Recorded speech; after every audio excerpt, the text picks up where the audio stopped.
Hər kəs salamlayıram. Mən siyasi mühacir, Azərbaycanlıyam, Almaniyada yaşayıram. Bon şəhərində bu günlərin BMT-nin qarşısında yığışmaqda səbəbimiz Azərbaycanda baş verən diktator rejimin əsarəti altında yaşayan xalq üçündür. Zindanda 300-dən yuxarı siyasi məhbus var. Bunların içərisində öz siyasi düşüncələri üçün həbs olunanlar var, dini düşüncələri üçün həbs olunanlar var. Kimlər ki, öz haqqını tələb eləyir Azərbaycanda, bu günlərin diktator İlham Əliyev onları şərləyib həbs eləyir. 1767 dənə tərtərdə əskərə işgəncə verdi, zorladı. Azərbaycanın öz əskərini, vətəninin xidmətində, keşiyində duran insanları.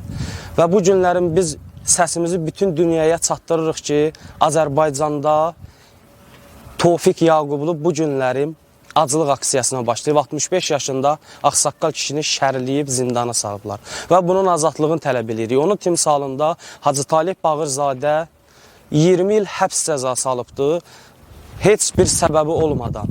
Və onun timsalında siyasi məhbus siyasına keçməyən 7000-dən yuxarı insanlar var ki, zindanda əziyyət çəkirlər və onların xanımlarına çöldə polislər zorakılıq edir. Qarşısını kəsir, bandit kimi polis şöbələrində DTX və polis əməkdaşları onları zorluyurlar, onları təhqir eləyirlər. Bizim bugün buradan tələbimiz ümum dünya insan haqlarına budur ki, Azərbaycandakı baş verən diktator rejimin proseslərinə biganə yanaşmasınlar, səsimizə səs versinlər. Və bu qədər burada şəkillərdə, plakatlarda qardaşlar asmışıq ki, bunların hamısı həbs həyatı yaşayır. Bunların azadlığı üçün bizim səsimizə səs verin və bizə dəstək olun. Təşəkkür edirəm.